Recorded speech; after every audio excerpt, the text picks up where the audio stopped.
All right, my friends, how are you today? Aaron here, bringing your daily horoscope for Thursday, the 8th of April, 2021. We've got the moon moving through the middle degrees of Pisces. Our emotional need, our control, in a place of surrendering, in a place of letting go, in a place of endings, in the watery, emotional, psychic sign of Pisces. We still have the sun in the sign of Aries. We have Mercury, Chiron, Venus, and the sun all in the sign of Aries right now. So there's this great strength of moving forward.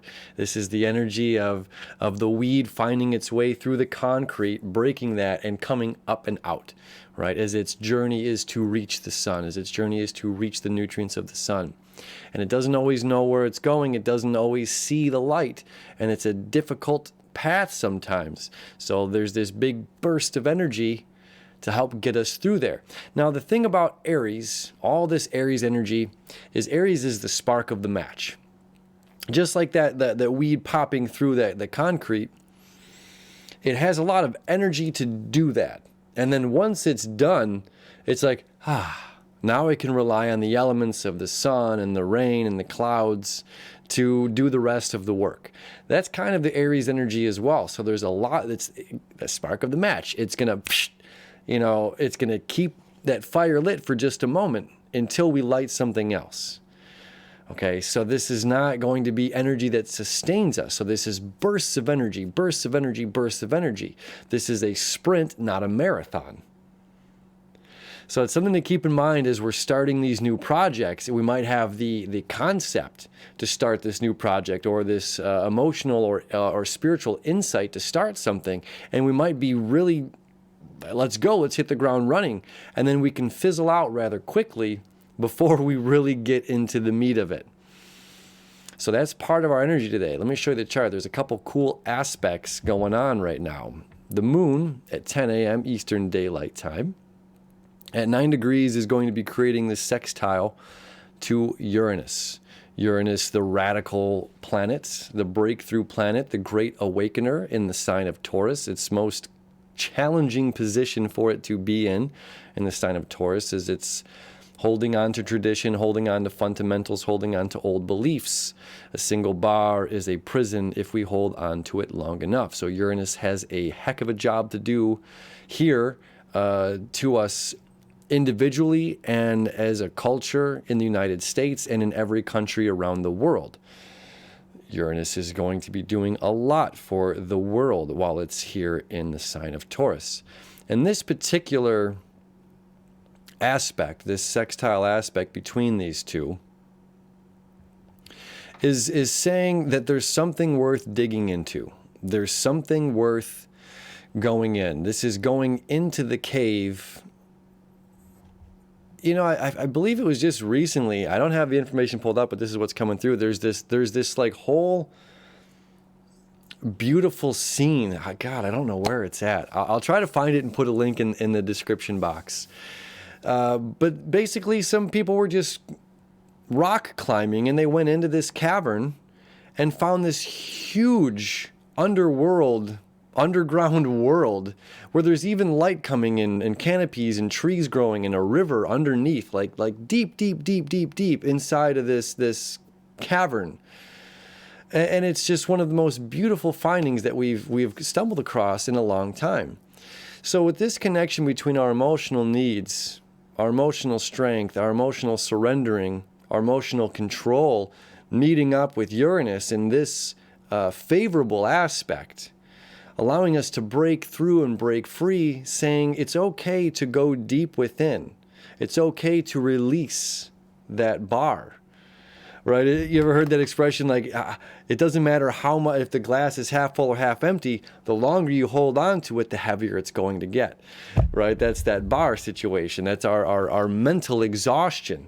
There can be some mental things that we need to let go of, and that also plays in today in our next aspect, which I'll talk about in a moment here. But it's not fearing going into that cave, not fearing letting go of something to allow ourselves to find something truly unique and beautiful, whether that's in ourselves or adventurous out into the world.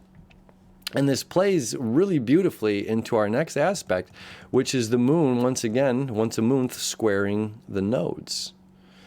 And each time this happens, there's a little bit of a different lesson and a different learning depending on where the sun and its friends are.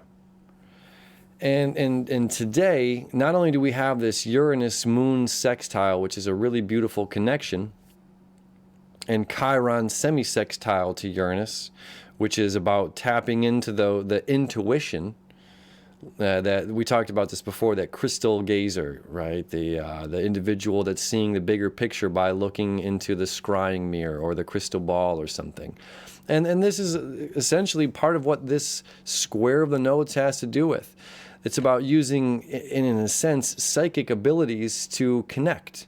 Psychic abilities to communicate with a higher source, psychic abilities to connect with ourselves, our highest self, our inner child, and letting go of, right? The South Node is where our past is, where we're letting go of structures and foundations of the old world that say, this is how it is, child.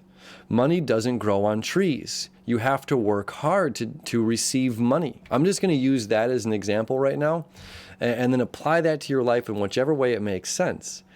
And we've all heard that. Money doesn't grow on trees. But yet there are individuals in this life where money seems to flow effortlessly, where it's just by them just doing, kind of like what we talked about yesterday, by them doing what they do, bringing forth that beautiful energy that they feel confident enough to bring forward, money just seems to kind of flow.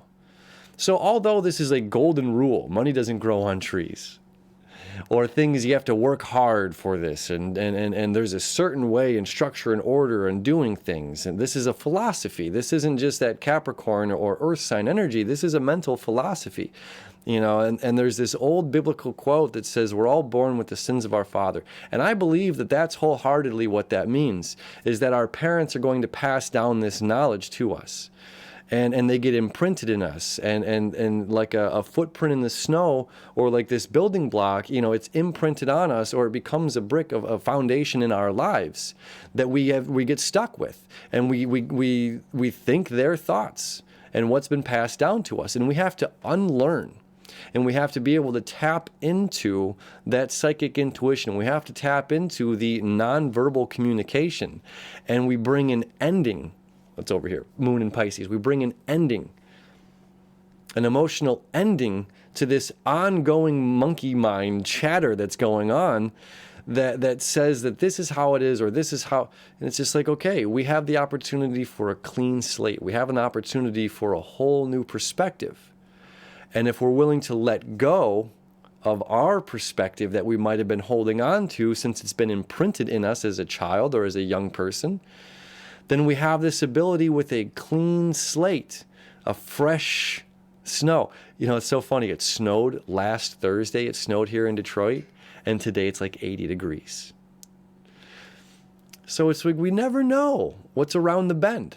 And if we're willing to surrender our emotional moon here, we're getting ready for this really cool Aries new moon energy. If we're willing to surrender, then we're going to be able to spark the whole, not just the match, but the whole match box, and have this beautiful, beautiful fire ready for us to light whatever it is in our lives that we need to ignite. But we must bring an ending to this mental exhaustion. We must bring an ending to fearing entering the cave. Something I said a couple weeks ago, who is it? Was it Mark Twain? The cave you fear to enter holds the treasure you seek. And it's like a perfect analogy, a perfect metaphor, perfect words to end this day and the cosmic energy that's aligning for us today. The cave you fear to enter holds the treasure you seek, holds the truth you seek.